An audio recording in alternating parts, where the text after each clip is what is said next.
This is an airway ultrasound. You can see your carotid arteries here bilaterally. You can see your jugular veins. You see your thyroid cartilage here. And then deep to it, you see this hyperechoic rim with posterior anechoic finding. And this is the ET tube in the trachea. Lateral to it, you can see a similar finding where you see this hyperechoic rim and posterior anechoic finding. And this is the nasogastric tube.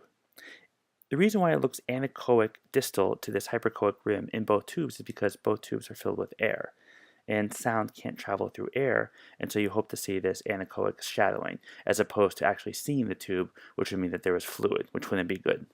One of the reasons why you can see the ET tube so clearly is because this is a pediatric patient. In kids, especially infants, the tracheal rings haven't fully calcified, so sound is able to penetrate pretty well in pediatric patients. This is an adult, and again you see the thyroid cartilage here, but unlike the other clip that you have this distinct circular anechoic shadowing behind it, which is the tracheal rings, and which is why you can't see the ET tube here if someone did try to intubate. Contrast that to here, where you see this distinct hyperechoic finding in the midst of this anechoic structure. Now, in adults, you can do airway ultrasound while intubating, but the theory is kind of different. While you're intubating, you're looking to see if you see a second tracheal sign, because that would indicate that you are intubating the esophagus.